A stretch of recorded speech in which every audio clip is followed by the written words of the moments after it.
thank you very much, Becky and Val, for coming, and Barry for I coming. just came to listen. You just came to listen, okay. Well, I appreciate Becky and Val wanting to come and have the opportunity to have citizens' input to the priority-based budgeting. So welcome, Becky and Val, and thank you very much. Thank you. Sure. Well, thank you all for coming. We really do appreciate it. And just want to try to tell you a little bit about why we're here and what we're hoping to accomplish from this evening. As many of you probably noticed, the town embarked on a very different budget process last year, and we felt like it was very successful in many ways, but we want to kind of push it to the next level. And so we are specifically trying to gather citizen input to see how we can solicit additional citizen participation throughout the budget process, kind of what questions we should be answering with information that we're putting out, and what questions citizens may have that we can be prepared for.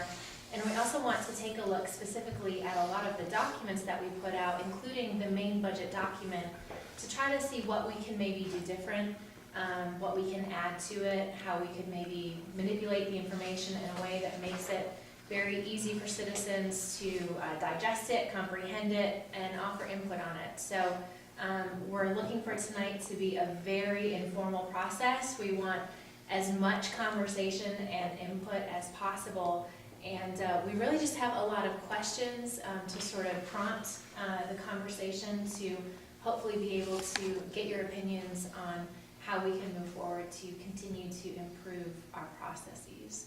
So does that pretty much sum it up? Do you have anything to add to that? No. Okay. I have to add that we have cookies and lemonade and Please. water inside this little, little kitchen. A little cubby hole. So, Dessert. so now the first item that we have is talking about the current budget document. So I'll kind of let you take the lead on that, since that's sort of your I thing. ran off some copies in just black and white. I didn't, yeah, you would. I don't know how many of you printed this document off the website or taken a look at it. It is a pretty big document, and if I could just, anybody here really looked at this on the website or printed it off? Yeah. I would figure that comes from you. Yeah. Anybody And else? as a matter of fact, since we have a copy at the house, I'll make sure to get my copy back so you don't have to pay for the next round. Thank you. Some of us Well, are these very last pleased. year's- Yeah, these Yeah. are last year's budget, so this year's is still in the works. So I just kind of wanted to pass out the document. If you haven't taken a look at it, to just have you kind of, I'll give you a few minutes to just kind of browse through it real quickly. If you have, if you have any comments about it, please feel free. I'll give you a few minutes to look at it, and then I can walk you through the document a little bit and just kind of tell you how I would suggest you read it. But I'll just give you a few minutes to look at it, since some of you have never seen it before. Since everybody else is going to be looking, and I've just about got it memorized, what I would like to do is to compliment you and your staff on the development of it the way it is. It is much more consistent with what we see on the Auditor of Public Accounts. It is much easier to go back and look historically at the town, and also using that website to compare us to how we're doing to other similar-sized jurisdictions. So thank you very much for that.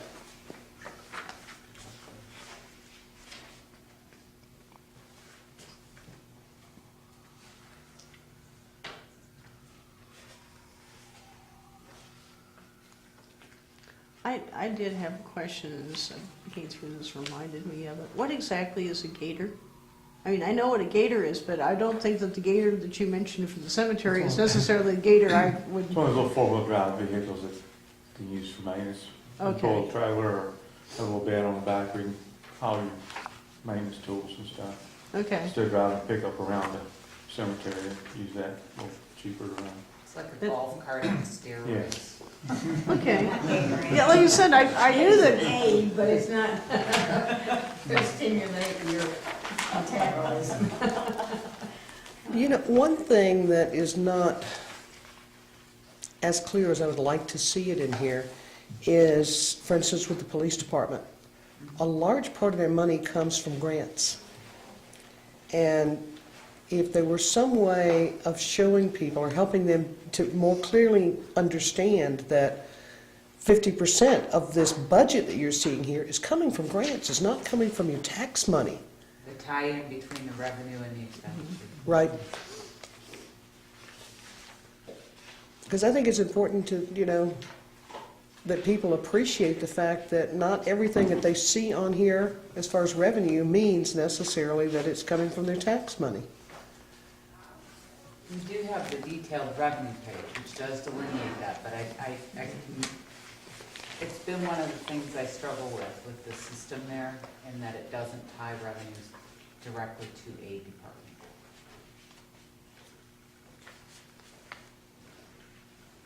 Can I ask another definition of something? What is the historical Pres Chamber of Commerce? It is it's historical, preservation, community development. Ah, It's all those. And then right underneath, there's a list of items oh, yeah, that are things like safe haven, Crooked Road, all that stuff. yes. Okay. There you go. I So just- community development, community involvement, historical preservation, Okay. historical, different things. Are those essentially donations that the town is making? Yes, Okay. so to speak. So there's support. And very often what happens in cases like that that people don't understand is that $1,000 or $5,000 you donate allows them to apply for a grant for $50,000. So you're getting much bigger bang for your buck than what you really realize. Matching funds. That actually is something I was curious about, is whether or not there's any way to put sort of text boxes in occasionally that give sort of that plain text or plain language explanation of what they're seeing on the page. Is that possible, or is that something that Expand the field, I guess, to make it you say should? more. I was gonna say Is it just in that area that, Well, I think it was not just that, it's looking through if you're looking at a lot of this, you just need a kind of a background definition. What is meant by this, a glossary? Yeah. That's what I would look at as a glossary of anything that you've shortened the structure of the title so that maybe it's not clear to people.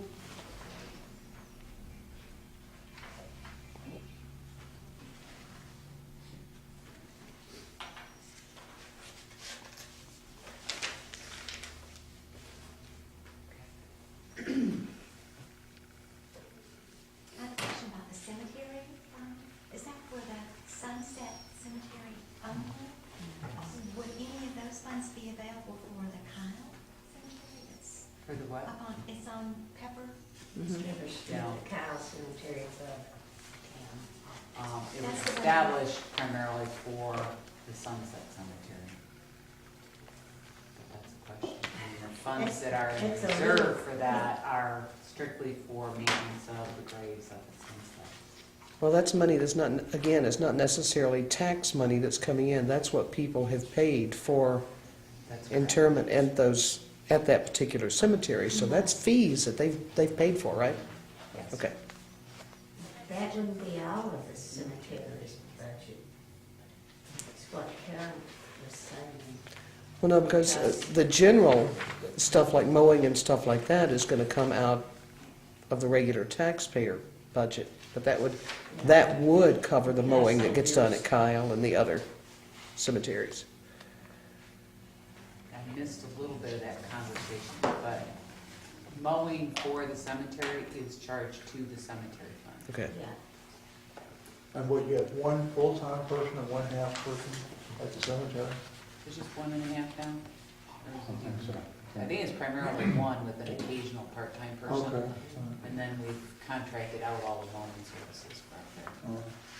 Do you think that really has paid off financially? It probably has, if you look at the finances, but I certainly haven't been pleased with the people who did it last year. I hope that when we contract it out again, there'll be some federal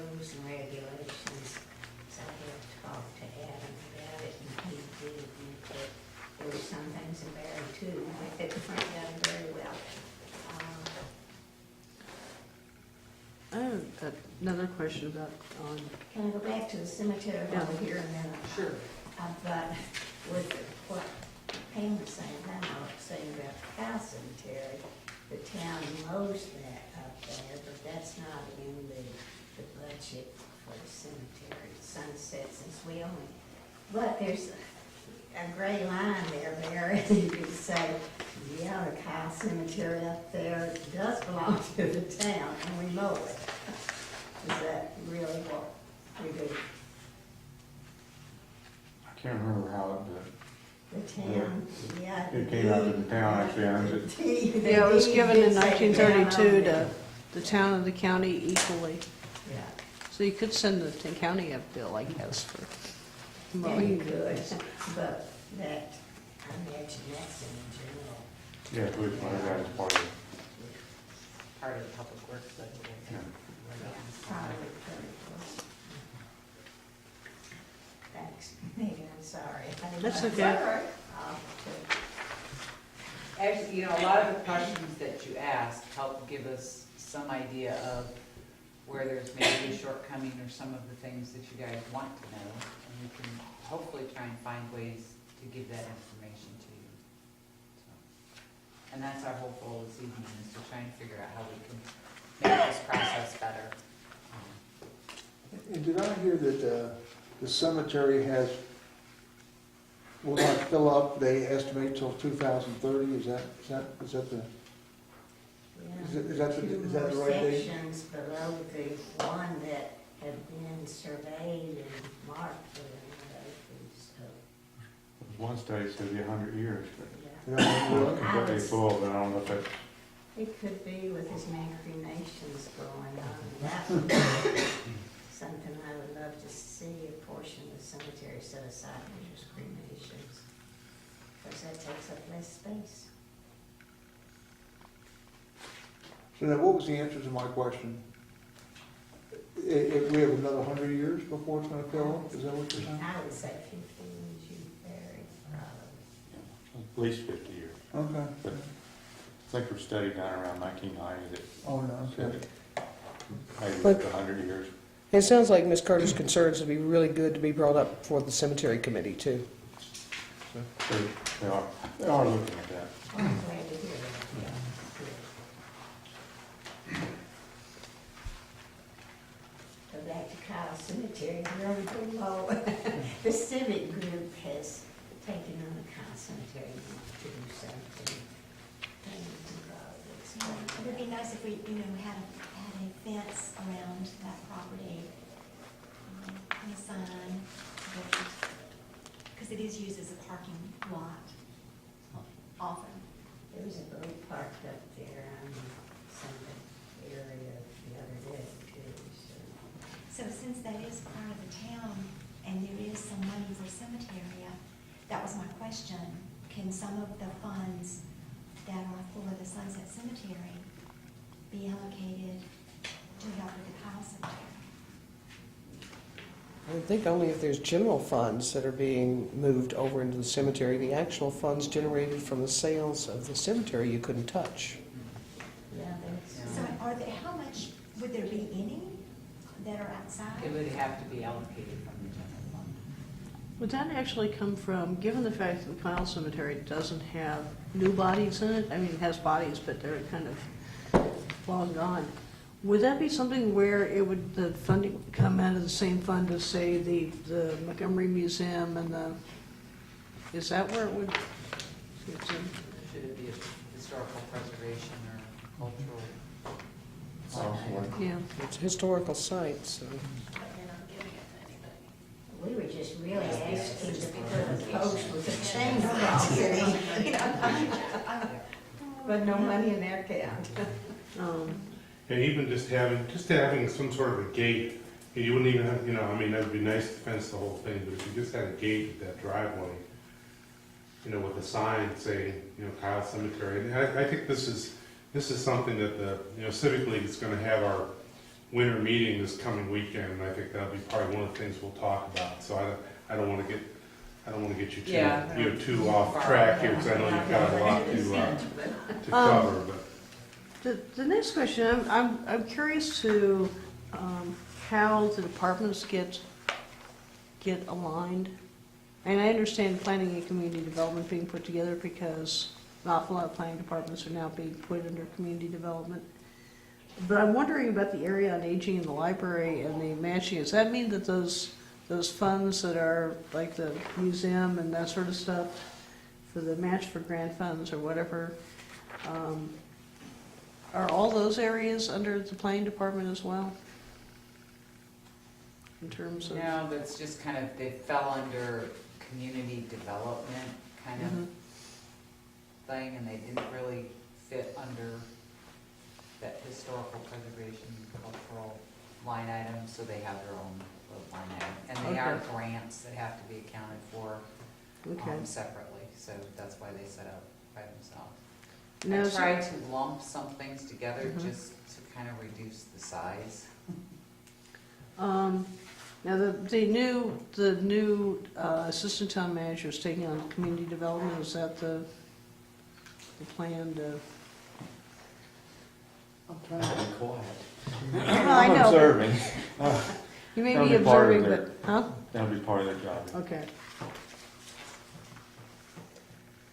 Okay, Val, on page 19, the one area that I do have some concern on is the fact that we have two listings on here. One is for downtown festivals, and one of them is for the marketing, which is 15% of 1% of the lodging tax, which that money has been designated as, part of that money has been designated for the promotion of downtown festivals and to offset the expenses of downtown festivals.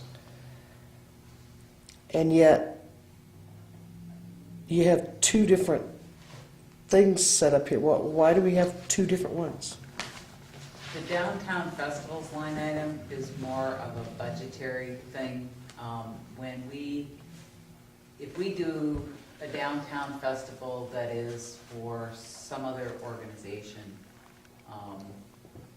outside organization, they'll have to pay fees or whatnot to compensate for the public works personnel and street blocks and all the signage and all of that stuff that happens. Well, there has to be both an expense and a revenue line item to compensate, to be able to have a budget line to charge it to. So there's a revenue that comes in for downtown festivals, and there's an expense line item for downtown festivals. And because it's just a line item, that's kind of where it got stuck, because it's that sort of hodgepodge, potpourri. I think actually she's asking about there are two, if you look at the There are two Community different develop- types of events. The downtown festival. 85% of 1% Mhm.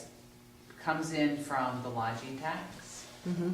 and 85% of the lodging tax, I'm sorry, I said that wrong.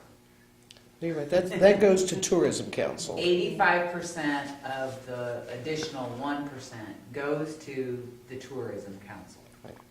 And then- 15% of that 1% stays internally in the town as a line item to pay for those things which are marketing Christiansburg in general.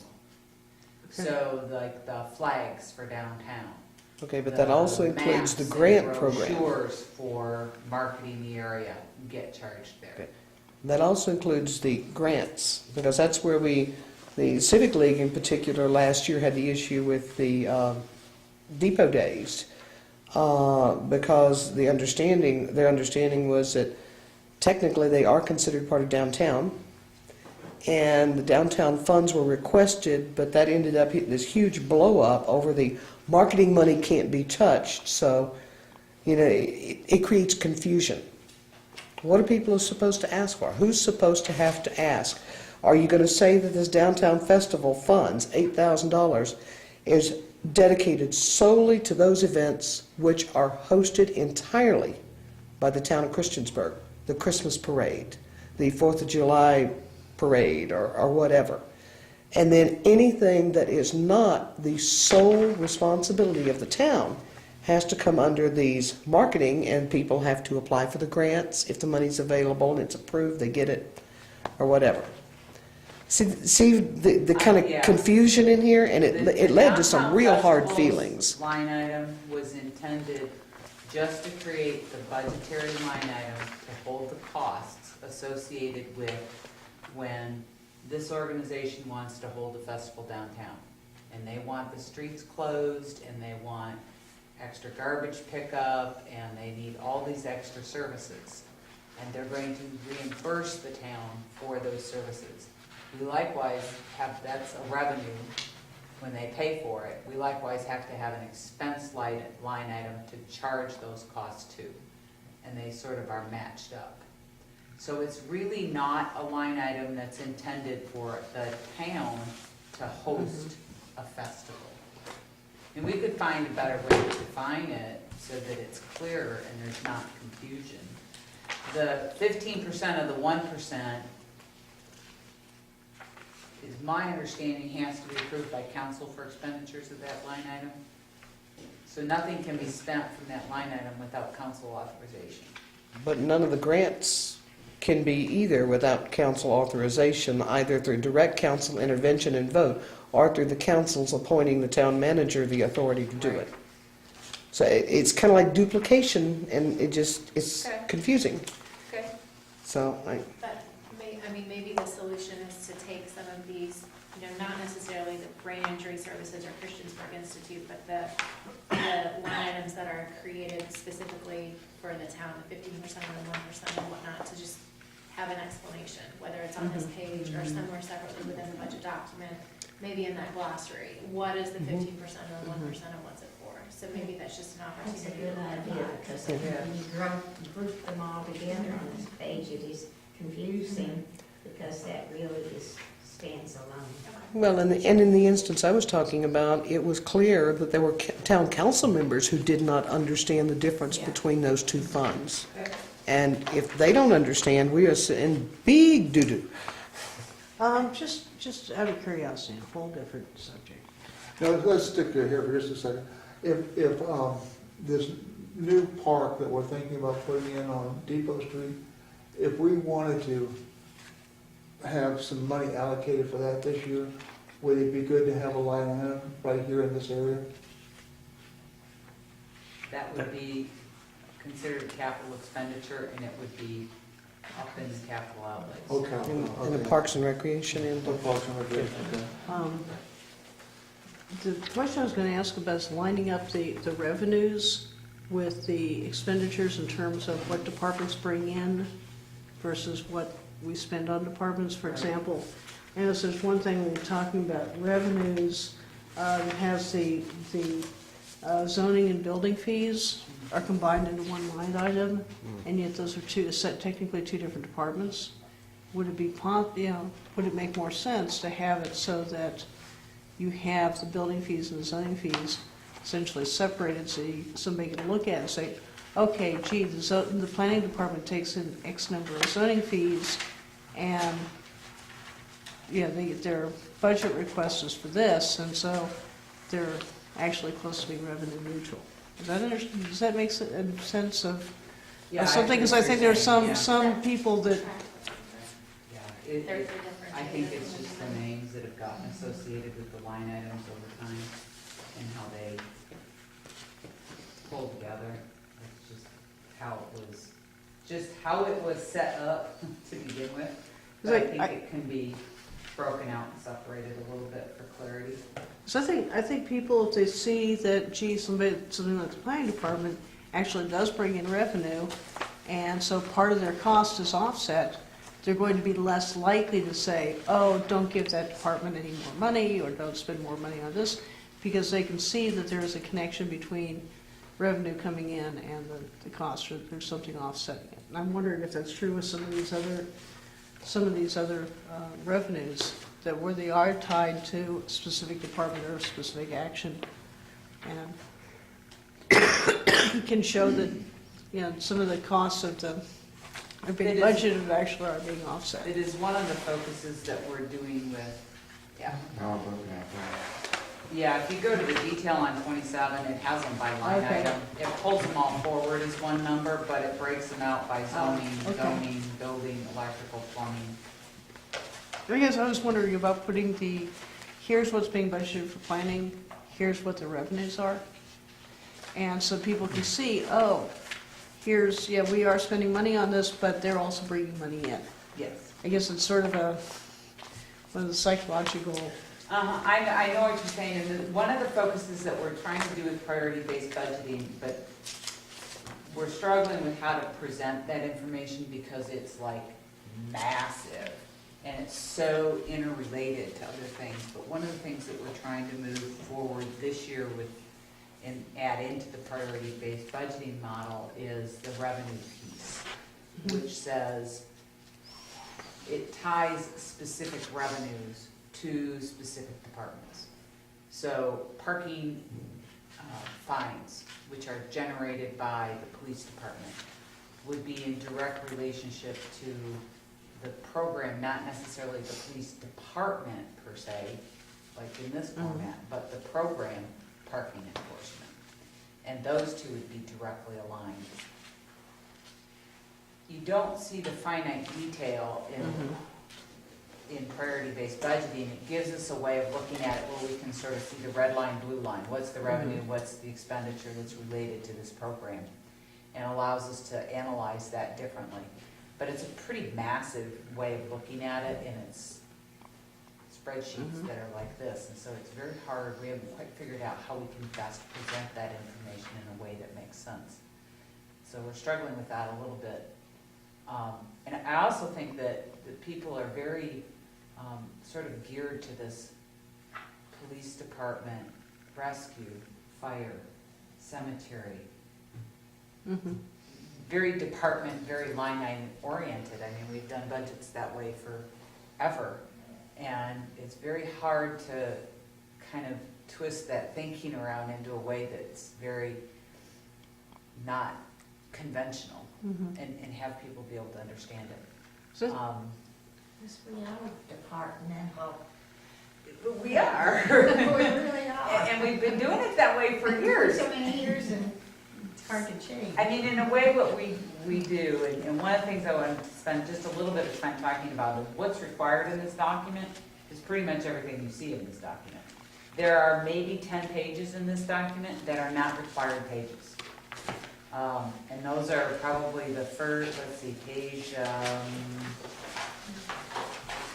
5, 6, 7, 8, and 9 are not required pages in this document. Everything else, all of the other information presented in here is required to be in here.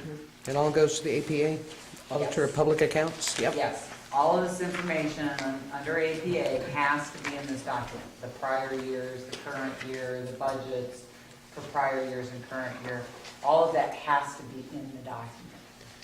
Another thing that So- makes their job a nightmare is the fact that the APA criteria changes over time. When I tried to get some background data and look at like 10 years worth of stuff, because the changes that they had, things that were broken down into categories now weren't 5 years ago. Yeah. Or it was named something entirely different and grouped with something else. So and just as a sort of idle curiosity thing, is there also, this is slightly different, sorry, is there also a separate budget that shows up that looks at, for example, the fire department? The fire department gives money from the town of Christiansburg, but they also get money from the county in terms of, There will be this year. okay. and donations. So that shows up, and so people can see that the fire department actually has this rather than this. That's correct. Same thing with the rescue squad. Will it show the donations that they get? You all get that from the fire department? The fire department donations will be set up as a 501c3. And those funds will be separately audited and separately presented. How about the rescue squad? The rescue squad, all funds will be, because they can't have fundraisers per se. They can have donations, but they can only do, is it 2 fundraisers a year? the fire department can actually ask for donations. They can send out a mailer that says, please donate $25 to the fire department. The rescue department cannot do that under its organizational rules. They do it as part of their women's auxiliary or their auxiliary group, and that's an entirely different can of Right. worms. And auxiliaries are outside of, It's outside the yeah, town's and purview. the auxiliaries have to have the 501c3 status, and they need to be audited separately and financial statements separately, and they need to have their own status. Will it come down there in here? Will the rescue squad be audited, you all do it like the fire department, is that what you're saying? I'm sorry. The rescue department, all of their funds will now be accounted for under the government and will be included in the government audit and will be budgeted within the government audit. And that's for rescue. The fire department, and that includes the monies that they get from the county, those will come directly to the government now. State grants.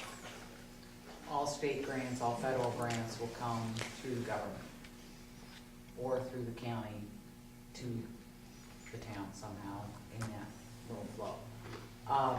And they'll all be accounted for rescue. For fire, they are reorganizing their 501c3 and setting that up as a fundraiser, arranging to have those funds audited every year and that audit to be presented. It will not technically be a part of the town's audit, but it's certainly something that if the timing is right, we would be able to include some information within our report That's for good. the citizens.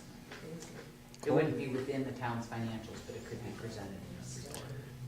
Is any of that being looked at being done because of the potential for the rescue and fire to be able to charge for calls? That's not what started it, no. Okay, so I mean, we're still kind of hanging in limbo as to whether they are going to be able to do that or not. Still be 10 years deciding for going to, pardon my comment, but. It's just part of better accountability, better tracking, better understanding, Excellent. better transparency. is what we're trying to go for. It's much needed, it's good.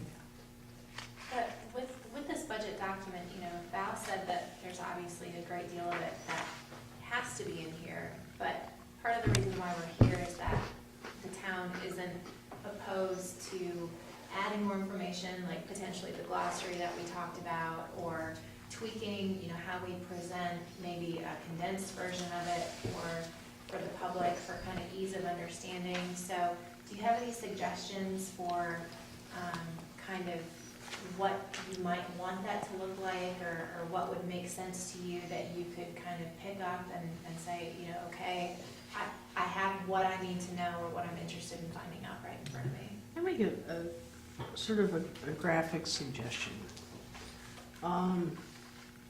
One thing I noticed in looking at this is one glaring omission that I see in a lot of other budgets is a town hierarchy chart.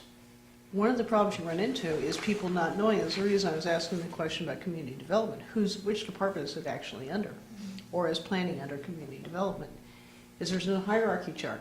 So somebody who's dealing with the town may not know, gee, building inspections is under engineering, but in engineering is under this person versus planning, which may be over here. And not having an idea of how the town itself is organized. I think just having an organizational chart of what the departments are and what the sub-departments are would make a huge difference in terms of how people look at this document. I think Becky's already done that. It's just a matter of adding it to it. Organizational chart is good. Maybe, we have one, but right now it would just say assistant town manager. So maybe we can modify it a little bit to list under assistant town manager of community development, so that there's a little bit more detail. And if it were me, and if I were looking at doing a web presence on this, sure, you can have this whole document up on the web, but if you had something that had your organizational chart, and you click on a department, and it takes you to the specifics related to that department, Then you go back to the organizational chart, or you drill down to whatever specific information, so that you have that graphic interface for people to start with. Well, I'm upset because I think I'm paying too much money in taxes because the fire department doesn't do X, Y, and Z. They don't come fill my swimming pool up for me anymore, or whatever. Then somebody can actually click on fire department and see exactly where that money goes, where it comes from. And, okay, well, I can see why it would cause a tax increase if I did that. Yeah, I can see why my neighbors would want to shoot me if I pushed for that. You know, just in terms of summarizing stuff, I think your pie chart actually does a fine job. I would be curious to, well, I guess I would say that, should I assume that the budget revenues equal the appropriations, revenues coming in equal the appropriations? And if so, then we should probably, maybe it would be good just to list that number so you can go back. Total appropriation. Yeah, the total appropriations versus the total revenue.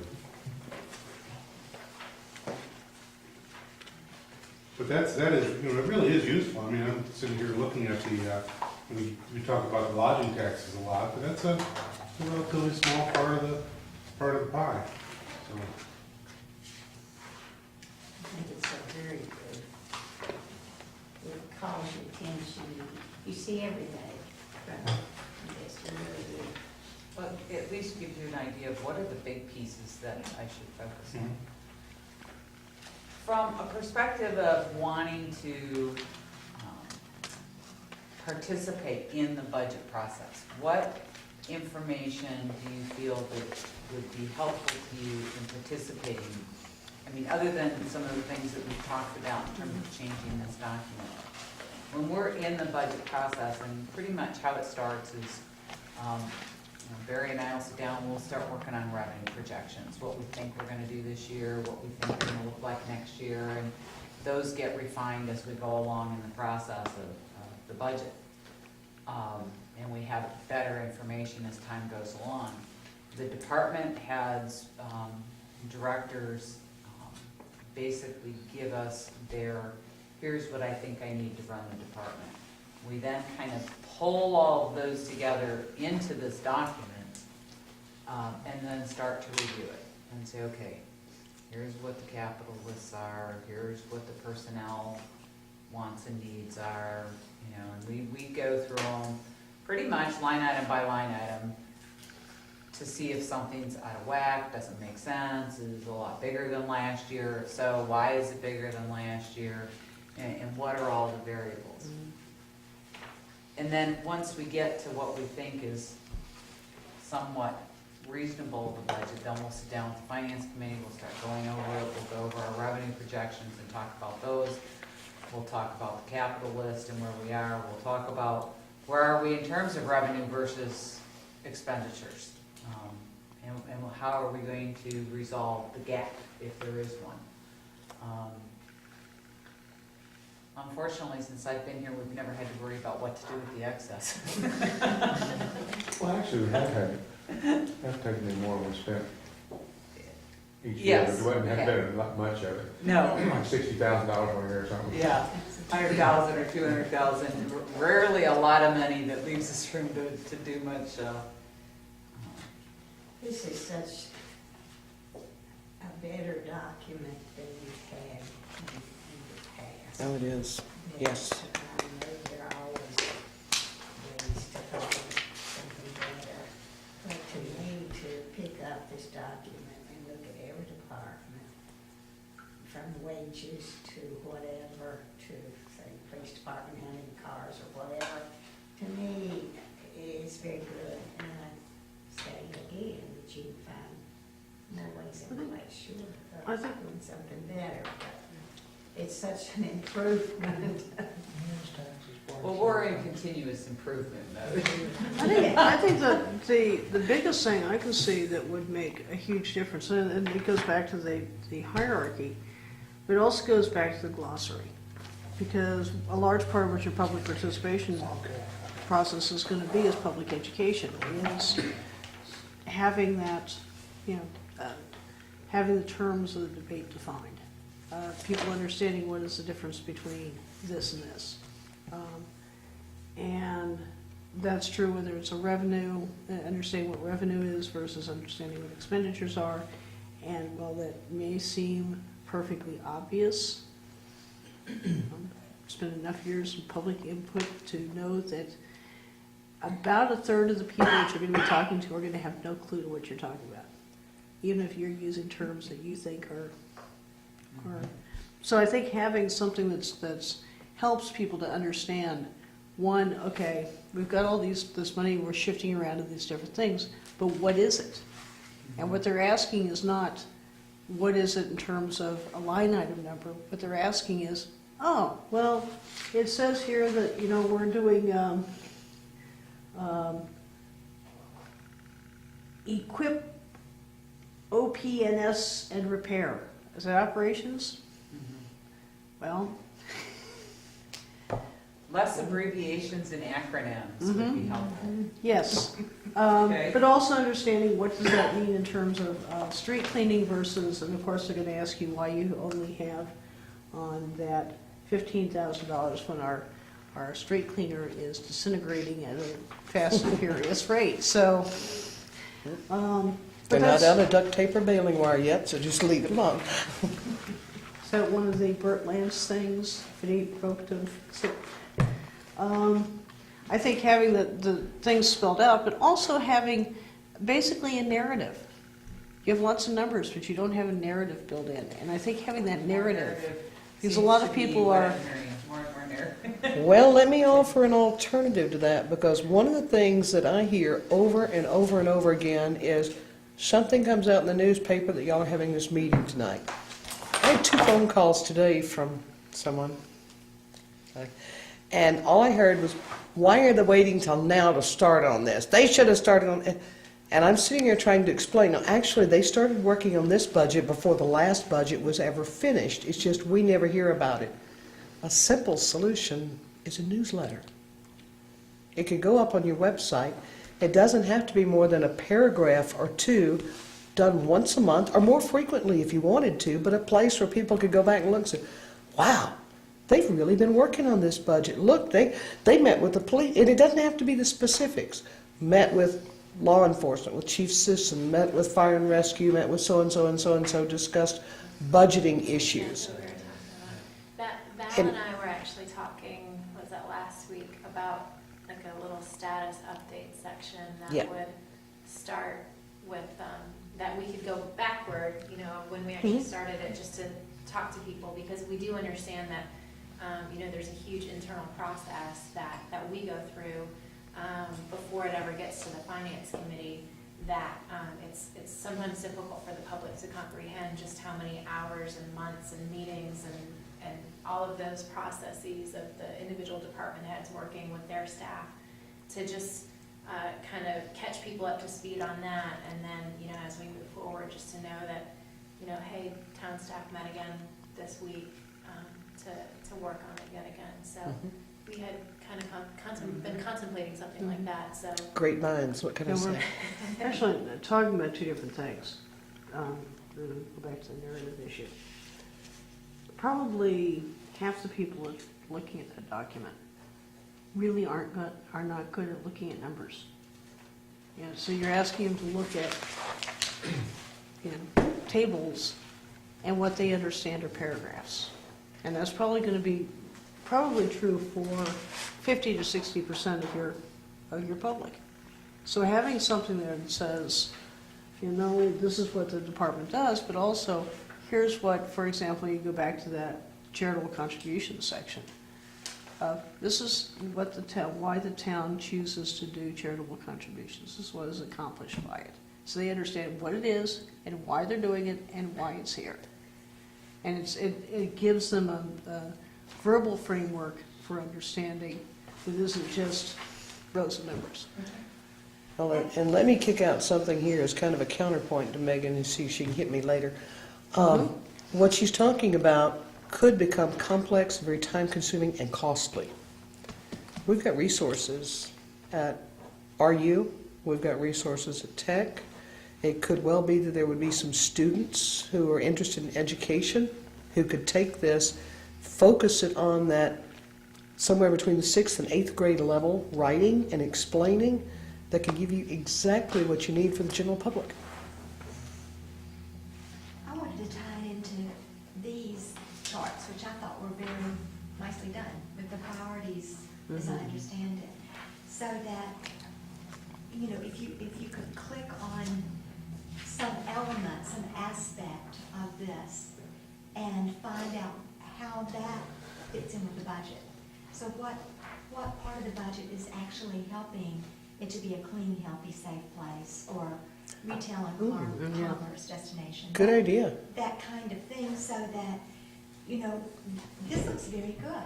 So how does this budget match up with this? And so if you could click here and say, oh, okay, well, the quality of transportation really comes from this particular department, or this department is working on it, and, you know, this is the budget that's related to this particular aspect. Because am I correct that the work that went into this is what came from the questionnaires? At least partly.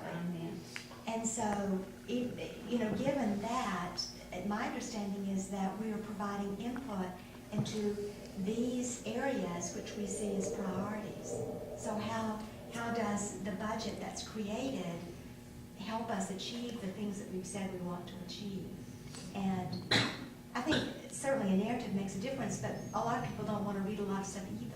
So on the one hand, yes, we need There is a balance. we need to tell the story. Here's the story. Yeah. And then here's how this information, how the story fits into this information, and how the numbers fit into this information. I should note that Montgomery County and Roanoke City both use narratives. They are no more than a paragraph long, Right. but this long. Yeah, so But something it's I just understand. enough to give people a context of how to look at this. You can't go from this to what the average citizen and have them expect them to be able to translate what they're being able to see or what they're seeing. So you need to have that, even if it's a brief one paragraph. Yeah, I'm an English major, so I love words. Well, and what Pam's talking about is I also think that's the a very good perfect idea. way to show the interface, to show how the recreation, Parks and Recreation funds actually hit more areas than just this one little tiny area, that there's a lot of overlap. So yeah, it may only contribute 10% here, but it's 40% of what's going in over here, and it's another 30% over there, so. So that may not actually be a part of the formal budget document, but maybe a web interface. Like That's what I would do with it. a budget. Yeah. I think it would Right. have to be That's- a web Yeah, a interface budget because section. it's too, and that was my next That's question for all of you. I know not everybody is real great on computers, not everybody has one in their home. But some of the things in terms of striving to reach the kind of level of information where we're talking about, well, can I just click on this and get to somewhere and drill down on it? Yeah, you can. And what you can develop on the web to be able to click and do all those things is relatively easy once it's developed electronically. But it's not something that you can necessarily produce in a document.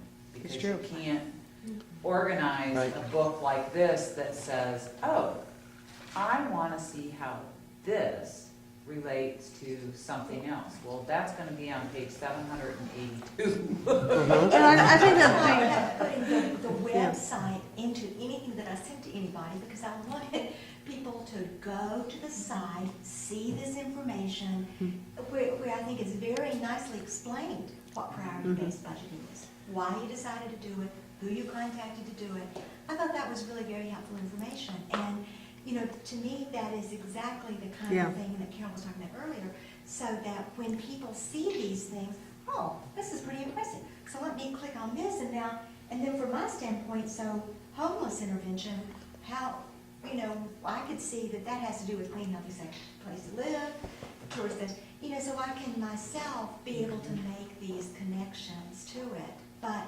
more people using the website of the town and making it usable, really, I mean, that's what we do at the library all the time. People ask questions about the town, we direct them to the website. And I think that's the thing that I was raising is also something that can be done. It doesn't have to be in the budget document, but it does have to be someplace like on the web. And that's, you know, the integration of this kind of information that makes it much more publicly accessible than the budget document itself, which is great for geeks and really doesn't do a whole lot for non-geeks, per se. So it's really basically user-friendly Yeah. interface, and then if you want the core detail, Mm-hmm, here go, you know, the core details also. yeah. Well, I'm involved with some other agencies in that we are involved in doing something along those lines. We are started out being a local survey, but it looks like it may end up being much more broad spread than that, to try to determine what people's computer skills are and how to develop training formats that will work at different levels so that you don't turn somebody off by it being too simple and you don't overwhelm somebody by being too complicated. And we're working on coming up with, there's several different programs that you can actually do your own little, like, it comes up like a YouTube, and it shows you working on the computer and what you're clicking, what you're typing, and where to walk people through the process. And I bet you that some of the people involved in getting all that done would probably be willing to help the town out if somebody would just simply to ask. And that's something that, from the Office of Public Information, is always a challenge, is that, you know, how do you address the folks that do want to know and they do care, but when they call up and they ask, and I say, oh, you can go to our website, they say, either I don't use the internet or I don't have a computer, and, you know, well. Direct them to the library. Exactly. And, you know, it's just becoming such a divide that, you know, I very much like the idea of this kind of special budget section, but, you know, how we address the other people who won't go there. Go or don't have the facility to go there. And as our population is aging, I'm finding that people do not have computers, are not able to get online, or really need Carol's group to have classes or something, but it's amazing. I'm in a book club and older people, and they still have to send out some written notices because there are a number of them that don't have computers. One of the things that fascinated me was there was one of the members who isn't here tonight lives up on the 114 corridor in one of the little subdivisions up there. And I think she looks up everything for everybody in her neighborhood on her computer. Mm-hmm. She takes requests from everybody up there, and you know who I'm talking about, I suspect.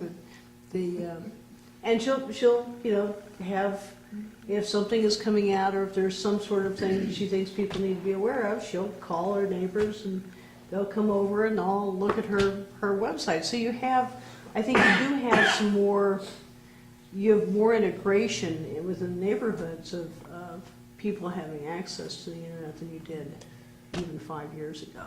You know, Well, same and the thing as town in- couldn't necessarily sponsor a training program to No. provide this. That would be cost prohibitive. However, you have the resources at the rec center where Right. classes could be held if you had volunteers willing to come do the classes. So, I mean, that's exactly the kind of thing that we do at the library. So if Yep. anyone wanted some information and they didn't have a computer and they didn't want to come to the library and learn how to use a computer or use the library's computer, we could print off the information. So if they, you know, came and asked us for something specifically, then we would be able to print this out for them. And, you know, then they would have it in paper form. And this goes back to really, I mean, maybe this isn't the long-term, you know, way that things are gonna go, but I mean, at least right now, the great equalizer in the town of Christiansburg are your utility bills, because everybody's gonna get them for the water and that. I learned almost everybody. Okay. There are some homeowners associations, I think the Villas of Peppersbury is Yeah. one where they are some subdivisions where they don't get a utility bill. Oh, okay. So So it you're not was reaching- news to me. So you're reaching almost everybody. Almost. Yeah, we found that with the comp plan survey. I ended up having to take them out and Right. deliver them door to door in Villas of Peppers Ferry. But you could, you know, if you've got, and I'm not trying to come up with ways to add postage, you know, but if you look at the average weight of your utility bill and you determine, yes, we've got room for a colorful, let's say, third sheet, you know, third of an 8.5 by 11, something colorful, saying, you know, giving a little pie chart or something like that, and then even putting the line in, you know, for more information, visit the Christiansburg Public Library, 125 Shelton Avenue. You go to your computer or visit the library, and this stuff can be made available to you. You know, just because you get it inside somebody's house and actually in their hand, you know, doesn't mean it's not just gonna, you know, head to the trash container right away. But you know, at least right now, I don't think you can discount it. And I think that was, you know, I think that was probably, hopefully that was useful in trying to get the. I'm trying to remember when the survey went out.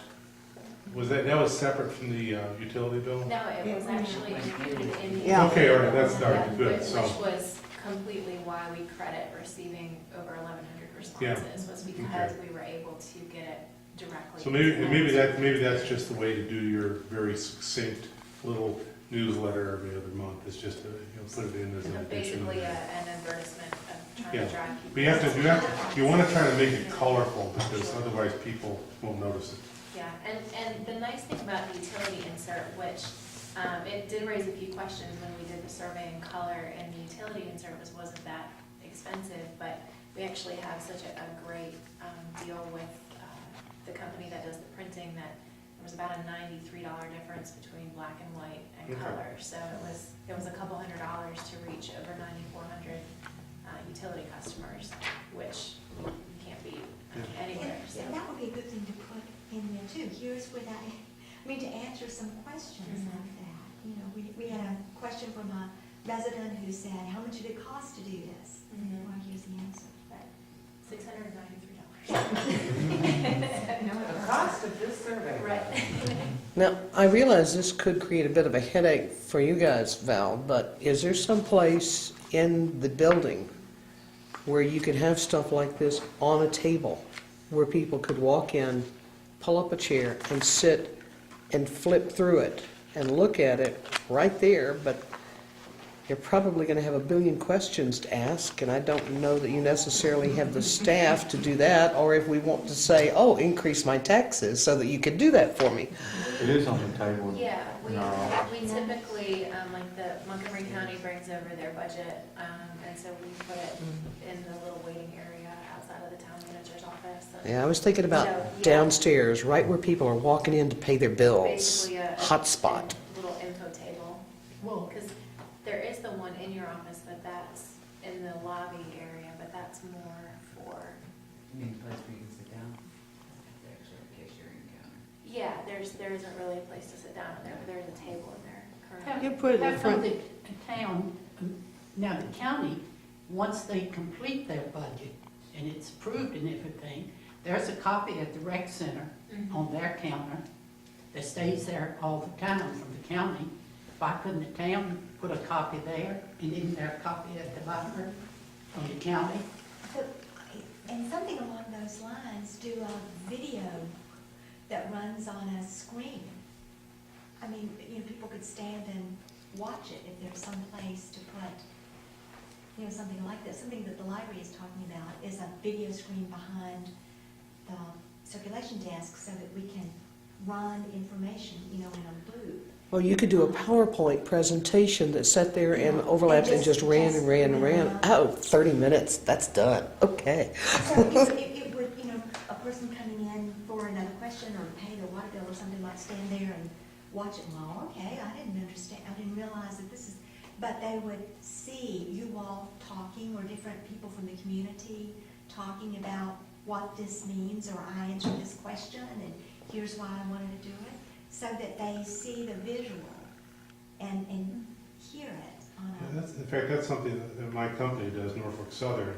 At our office building in Roanoke, we've got a Norfolk Southern TV network, and Granted, we've got a lot bigger budget than town of Christiansburg, so there's a little bit of variety in programming, but I'm actually surprised how much I learned just from walking through the lobby and stopping to watch stuff, so. But again, you've gotta find a location. I mean, everybody at that building I work in has to come into the lobby. I don't know if there's one funnel point in the town of Christiansburg where everybody ends up in the course of a month. I don't think there is necessarily, but maybe, you are gonna get at least some people come in and pay their bills, in person. And The rec center, the aquatic center, town hall, that's the three biggies there, and then you have the public library. The police runs one constantly over at the mall, where they have. Oh, a yeah, that's satellite. right, they've got that satellite out there. And they have a screen up there running a film all the time about the police department. What they do. And essentially, all you need to run that is a computer to hook it up to, and just plug it in and let it rip. Of course, you have to, record it. Produce There is it. that part. Yeah. That's the reason we have a public information person.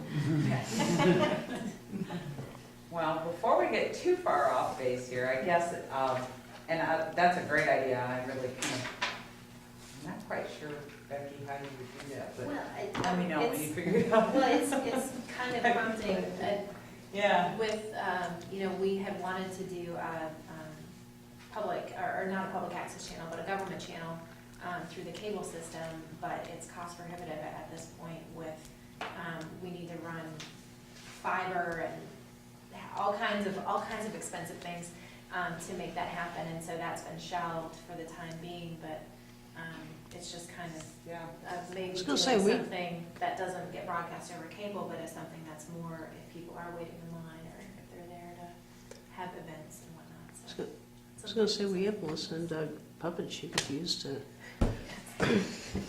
Well, the other thing is, as you finish up as you finish up all your major documents and stuff, if somebody can just get them to me in electronic format, I can burn them on a CD or DVD, and we can put copies in the library here where people can access it here and have it to where they can check it out, but have to have it back in within X length of time. Sit and use one of the public computers to see it as I've got my whole websites you can do that with, so. All right, what information do you, or let's back up a second and say, what areas of the budget, what kinds of things would you want to comment on as citizens? How do you want to interact in that budget process? Is it, looking at just the capital items? Is it just the big ticket items that you want to comment on? Or is it just being able to see the document? What is kind of the expectation and what are citizens, What I want to know how do you want to is, be involved?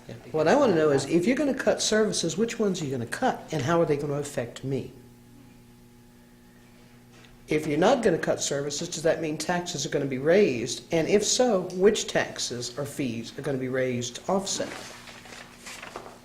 And that's the first things that come to mind. Okay, if, let's say, we manage to balance the budget without cutting services Mhm. and without a tax increase, what other things in that scenario, what would you be interested, what would you want to comment on, how would you want to participate?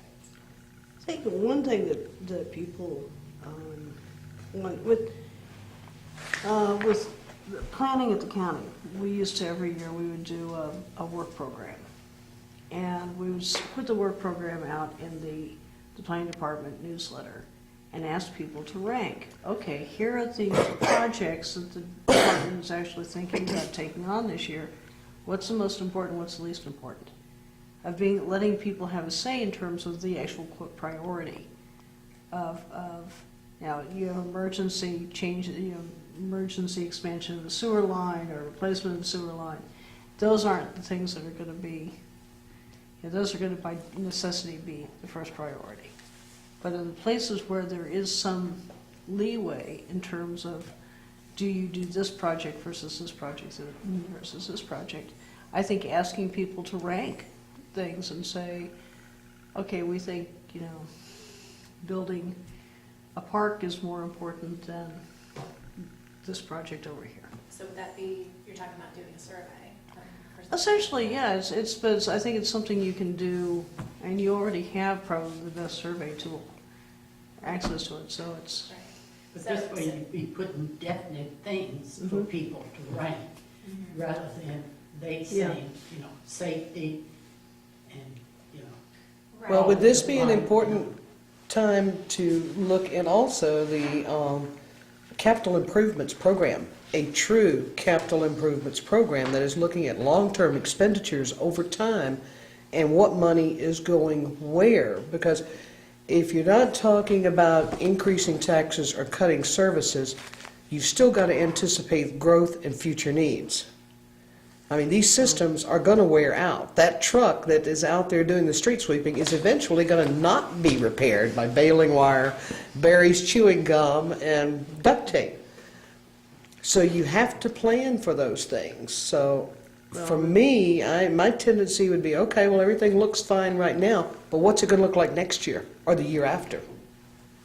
And a lot of our revenues and stuff, we can't really make those kind of major projections on.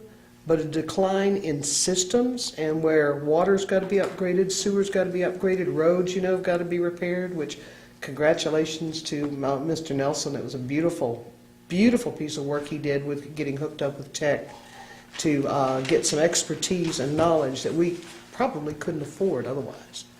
just as a side note, I don't know if they have changed state code or not, but I believe if you have a serial CIP, you actually need to have a capital budget. The budget has to be separated out. At least that's what it was for counties. And I don't know if Capital that's, budget is separate. It's I mean, in terms all of, part of the total appropriation, but the capital is yeah, but delineated it's separate from in, operating. I was actually referring to it as a separate fund. At least, that's how it worked that's how it worked with the counties. Capital project, Yeah, if it is sizable, if it spans more than one fiscal period, you Mhm. would establish them in a capital project. that's The what I'm courthouse, saying. for So that example, would you- be a capital project and would be separately accounted for in a separate fund. That's sort of but what I not was saying. small stuff. Was talking about was in a capital improvements program. A CIP is anything over $50,000 that has a lifespan of at least 5 years and is going to cover at least a 3-year budget period. At least that was the definition of the county. And so I was saying is that when you talk about capital budgeting things and talk about putting together a CIP, that's a whole, in some ways, that's a different, Yeah, typically, Different that's animal. not the striders and the other exercise equipment and stuff. That's No. more the big item stuff. Yes. That's the meat and potato stuff, yeah. I think with the, Capital improvements have spent being at a meeting on parking, and especially downtown parking.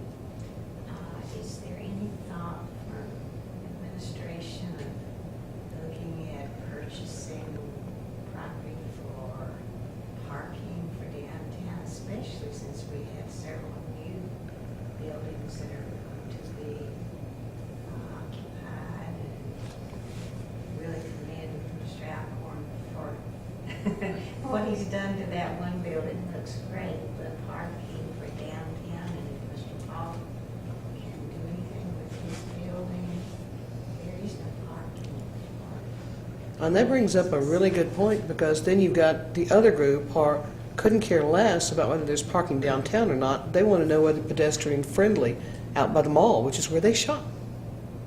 So how do you get those two groups Yeah, to how talk do you to get- each other? If you want business and you want income coming in from downtown, you've got to provide parking for these people. this comes back to the issue of having do you treat the CIP as something separate from the priority-based budgeting in terms of programming budgeting versus It the is. capital Capital is treated project? different. But I'm Capital's- wondering in terms of, and the reason I'm asking this is there's a proposal in the state legislature that looks like it's probably going to pass, that's going to change the definition of comprehensive plans and the requirement that towns have to, it has to be in the comp plan for it to be done. and I mean specifically mentioned in the comp plan to be done, and the capital improvements program has to be done in the comp plan. That's going through the state legislature right now. That could have a difference when we're talking about people who want to build sidewalks or build the Huckleberry Trail, the extension of the Huckleberry Trail. That's a capital project rather than a general revenue project. So it's a whole different budget animal, and so people may not understand when they're saying we want to do a new park, or we want to do a trail expansion, or we want to build this facility over here. What they're talking about is something that is actually different from we want to promote tourism. And you that clarifying that may make a difference, but I think it's gonna have a difference in terms of how you approach the priority-based budgeting is that people understand there's a separation. Well, and another thing you might want to consider in there is to allow people the latitude of saying, this is what I want, regardless of how it gets paid for. This is what I want, but I only want it if we can get grants to fund it or through donations, so that there's things that I would be in support of right now that I'd tell the town, write them a check, get it done. But there's other things that, well, okay, I can understand doing that, but only if we can get at least a 50-50 matching grant on it, because that's a little bit more of an expense and it's not quite as high a priority as these other items. But if the grant money is there, then it moves up in priority because you're effectively saving money. Oh, we're just making Val's day. I could tell from here.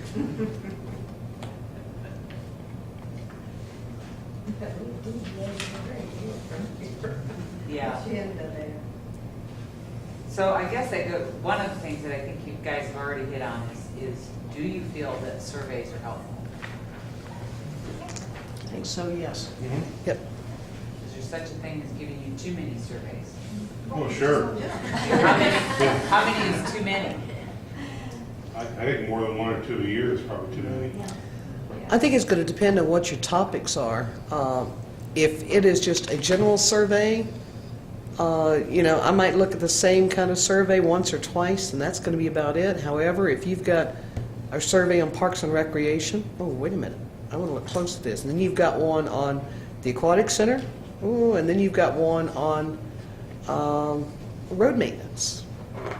It kind of depends with me as to, if you've got them broken down into those sections, I might want to see all 20 of them. But then I'm kind of neurotic, so. Well, breaking them down does give you the opportunity to sort of pick and choose which ones you want to respond to or don't want to respond to. Which also tells you something. If you have 1,000 people who respond to a survey on Parks and Rec, and you only have 10 people who respond to a survey on road improvements on such and such an area or something, what does that tell you? It tells you where the interests are. Not necessarily. It tells you that those people who are interested in Parks and Rec are more active than the people who necessarily care about the roads. I care about the roads I drive on. I care if they have potholes, I care if they pool water, I care about a lot of things about the roads. But you know what? I don't care if they're not broke. If the roads I travel on every day are just fine, and I see a survey about roads in my town, I'm probably not going to respond to it because the roads I travel on are just fine. It's funny because the roads and transportation was one of the things we asked about in the comp plan survey. Roads were like the hot topic.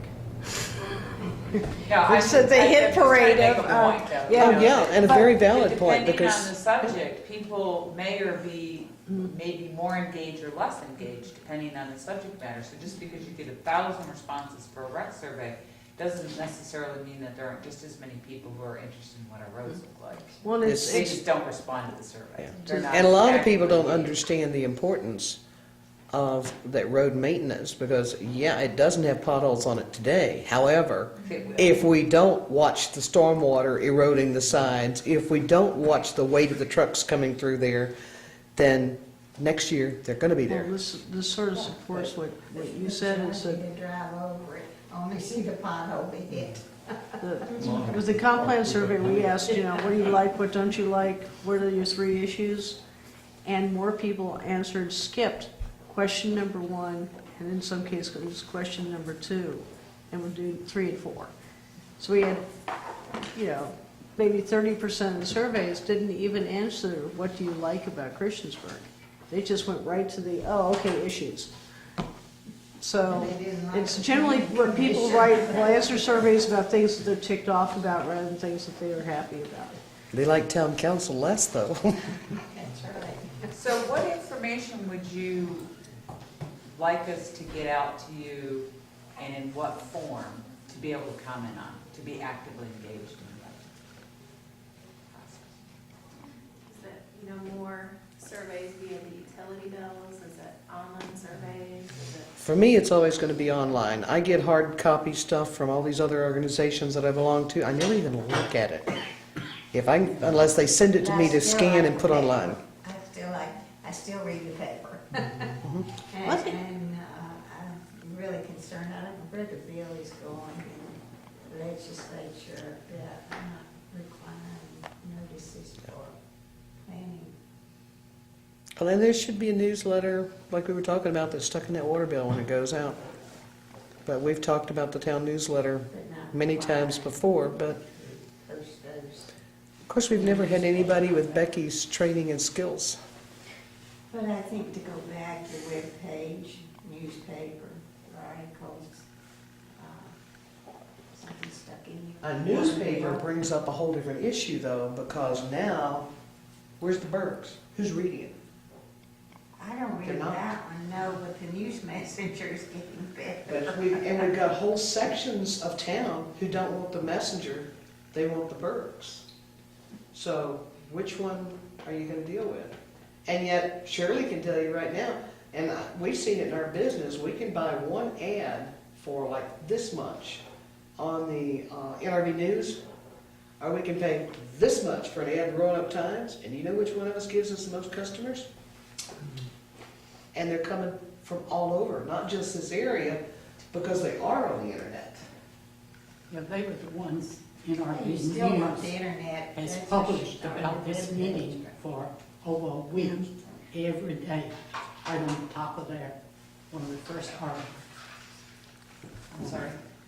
NRV News Oh, NRV News. did this article about this meeting. And, any time that we try to reach out with soliciting input or sending out public information, I send the information to actually all 3 of those news organizations. And like I'm sure you've all heard before, how much they choose to publish, if at all, and at what time, is completely beyond our control. So short of taking out paid advertisements, which I try very, very, very hard not to do, just from a cost-saving standpoint. And I know that myself personally, I tend to kind of gloss over a lot of the ads and just, pay attention to the articles when I'm, sorry to your advertising budgets, but, it's something that we try to do, and I know that we had some success with our surveys last year and getting some news coverage to help tell people, hey, pay attention to your utility bill, just to drive that point home. So it's certainly an avenue that we do, try to utilize, but it's always up to them. And with the perks changing, that's also drastically changed how and when and if information It's the is same thing with the library. We do our website, our Facebook, we send it to all the places, and, sometimes we get a good turnout, and sometimes we don't. And, and sometimes we just can't, there's no rhyme or reason to why this brought so many people and this didn't. And, people are vocal, when there's a squeaky wheel, when there's some particular issue, they're going to pay attention to the survey that has to do with that issue, and they are not going to pay attention to the other. It's, having group meetings, having people who could go door to door, maybe, and, in a friendly kind of way, information, but that takes a lot of people to do that kind of canvassing. One thing that may work is you're coming up with these focus groups of having sort of an annual meeting with the people that are in those different focus groups. And that with the comp plan, we had a lot of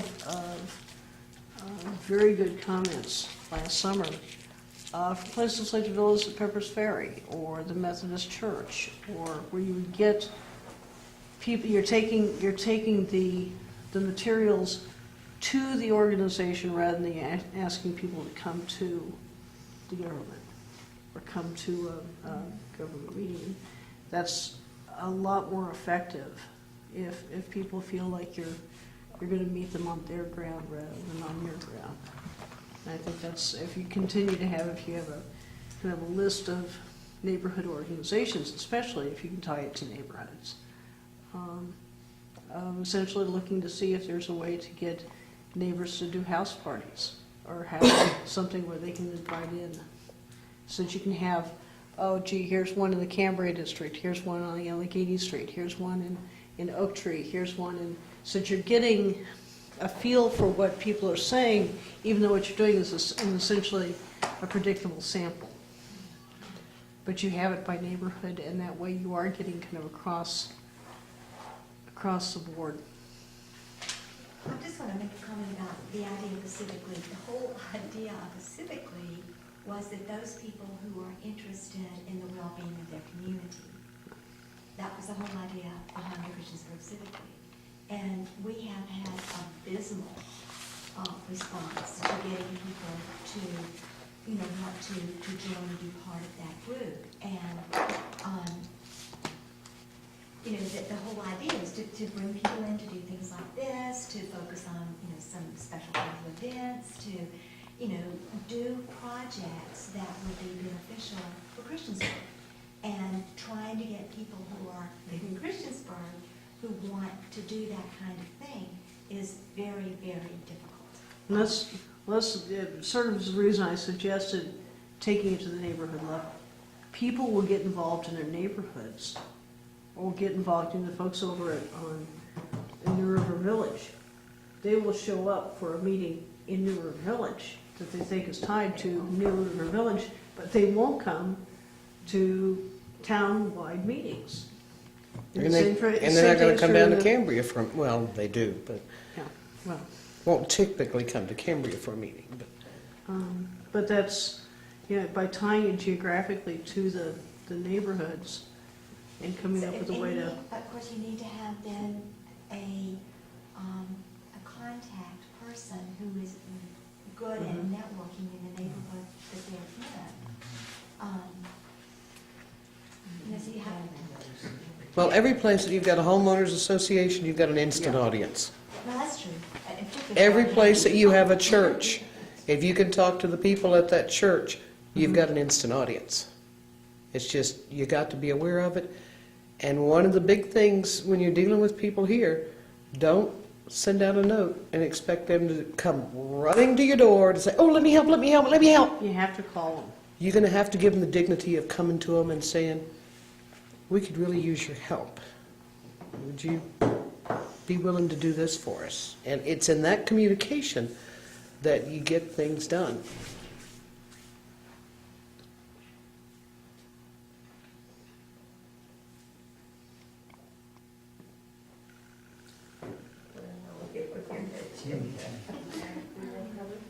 I think we've been a little all over the map. We've kind of jumped from. Yeah. That's not Yeah, bad. I was just kind of reading through the list, and I think we've kind of, in a lot of ways, hit all these subjects, maybe not in the order that we necessarily had them presented. Well, if I could add one more thing before we get off this process, and that is, the other thing is the process of training the trainer. If you can get citizen volunteers willing to come in and let you train them in how to do these meetings. Facilitators. Yes, meeting facilitators who understand that you show up, there may be 2 people there may be 20 people there, we don't know.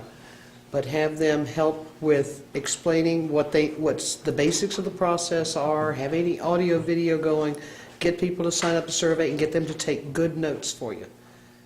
but you should be able to find community volunteers to facilitate meetings like that. Are you all gonna have a narrative in the new budget? We're gonna strive, Yes. do a Very little good. more narrative in I it. think it's a great thing.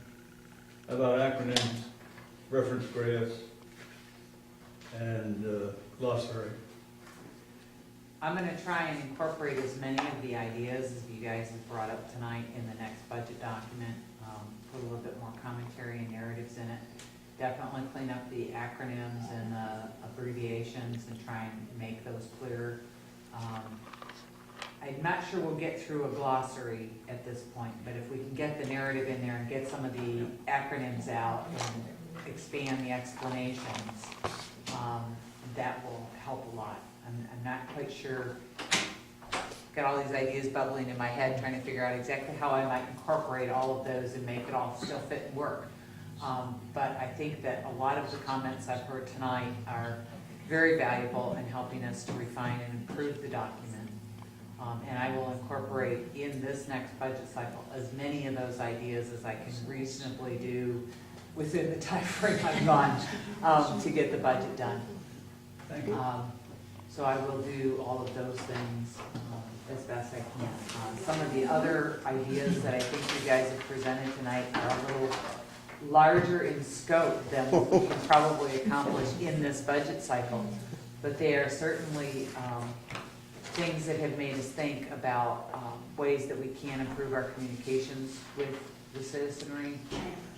I think the video in the lobby would be cool. I just would object to having it right in the treasurer's office where we used to have.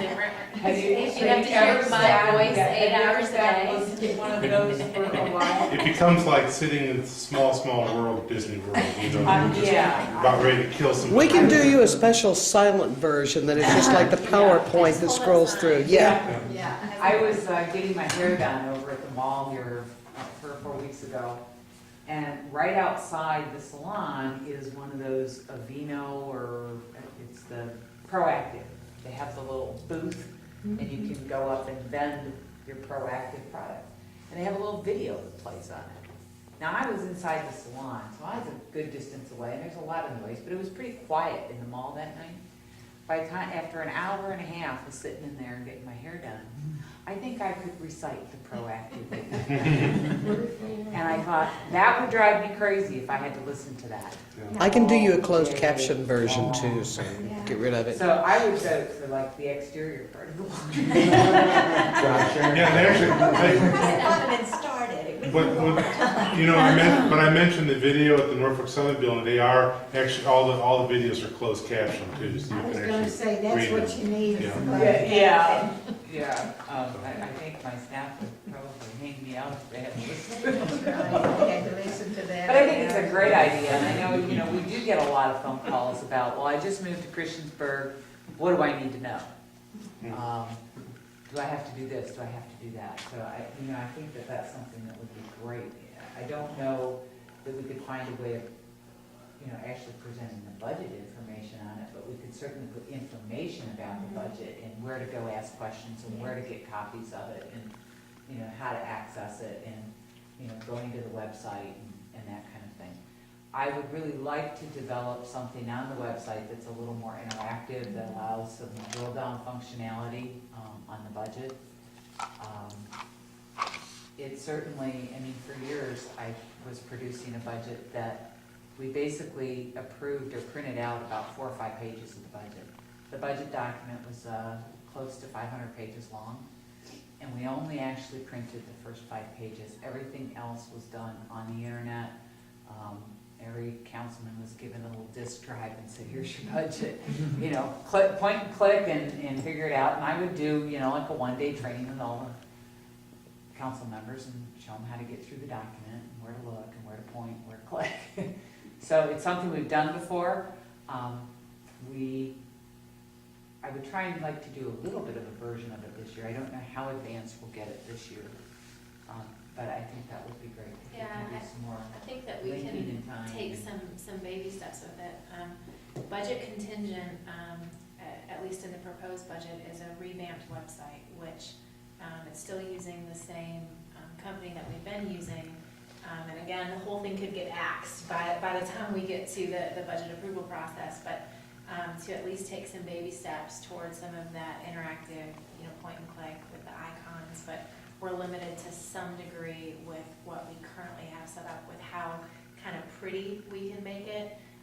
So I'll look to see if there's maybe a way to launch almost like a separate site, if there's, just to see what we can maybe do, because in my mind I can see it and it's really nice. It's just how to make that work through Civic Plus. I'm not exactly sure how. So we'll see what we can do. And I think the budget status updates is a very easy thing to just sit down and look at a calendar and figure out what have we done so far when, and at least a broad timeline of what we're going to be doing between now and July 1, and then fill it in, once we have a public hearing date announced, we can add it to that, so on and so forth. So I think that this has been really beneficial for us to hear kind of what you're looking for to give us confidence to move forward. And I think we're always going to be a work in progress, at least as far as I'm concerned. Yeah.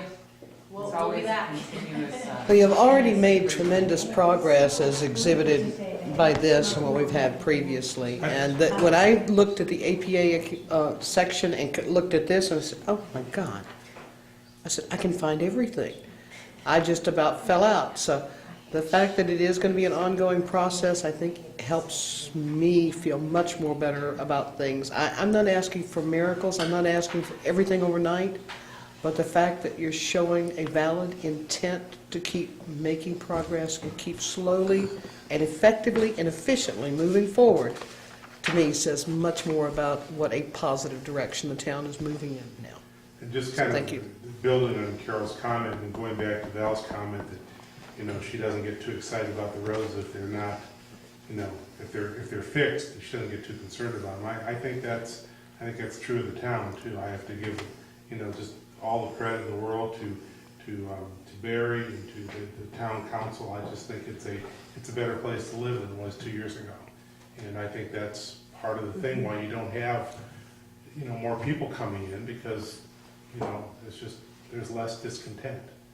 So, it's a good thing. Is this, like you say, the comp plan comments, I got one comp plan survey back as the person who wrote on the survey. I'm not gonna bother to answer this because you already solved all the issues that I'd already identified a couple of years ago, so why should I bother? But, I think it's a good thing that we don't hear a lot of comments back, we don't get a lot of feedback, because I think sometimes it's complacency, or, people don't really care or don't think they have the power to make anything change, so they don't comment. But on the other hand, it's also about the roads are drivable, the roads are in good shape, so I don't worry about the roads. I have confidence in my government to take care of the needs that are being met. I've elected my council and, blah, blah, blah. So, that it does display, the lack of complaints tells us that the citizenry does have some confidence in what's going on in the town and how the town is being managed. So I think that's a very good thing. But I'm sure when there are particular issues that come to mind that rile up the citizens, they'll let us all know. And when what's happening right now becomes a status quo, when they recognize it as a status quo, they're suddenly going to raise the bar on you, and they're going to start raising their demands up here, which is a good thing. That's how positive growth happens. Well, it's a changing world, and, unfortunately, I think, and there's, when we talk about the senior citizens, and, my mom is 82, and she struggles very hard to kind of do the computer and do all that stuff, and just when she gets the hang of it, They change it. they change the website. The website. And now she doesn't know how to do it, and, it's very difficult, I think, for elder people, like my mother, to adjust to those changes, and unfortunately, I don't think anybody realizes how difficult it can be, and with our aging population, it's going to become more difficult. Our young people, they don't care, they grew up on this That's their stuff. whole life. It's like cornflakes to them, but it's rocket science to some of our seniors.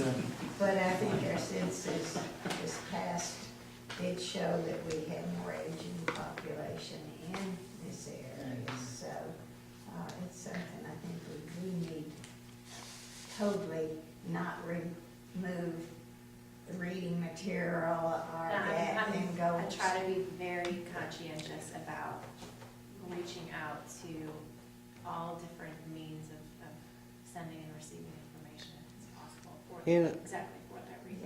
Yeah. With all the These historical people live stuff, on the web. I tell people, if you want to leave me a message, leave it on my answering machine with the phone. I read my email maybe every other day, but other people live for the email. And so it's what you're used to. with all the historical stuff that we have down at the depot, the thing that attracts the most attention from the youth coming in there is Megan has got an old Royal typewriter, and they push a button, and Yeah. look, it moved. That, and there's an 1907 old Royal. telephone that has the old circular dial on it, and I actually have to plug it in for kids sometimes and let them call mom so that they can see that it really does work. I said, honey, you should see the ones that we used to do this with. Do the rotary phones still work, Gabby? Oh, yeah. But I actually still use my Yes. voice to see that Yeah. there is a We have one at the depot that still works. We have And when I'm being friends. obnoxious, I plug it in, and if kids ask if they can use the phone, I point to it, and they stand. You know, First like- time I did that, the poor kid stood there. Boy, is that foreign? I've never seen one of those before. That's the only kind of phone It she wasn't a has. typewriter, I still have my dad's, I've written to. Well, we would like to thank you very much for coming and participating tonight, for all of the very positive feedback, and we will strive, and if you have other thoughts or other ideas, please feel free to send us an email and, Or call. or call. They can do smoke signals, I hear. Yeah. I might know how to read that. Or stop by. We're there a lot, so Yeah. feel free to. But yeah, please let us know. If you do have any other thoughts that you'd like to share or any other comments, please let us know and get that information to us, because it really is about trying to improve the process and give you the information you need to participate. For those that want to participate, we want to hear from you. And We it's appreciate definitely. you all coming. Yes, very much, thank you. Thank you. Thank you.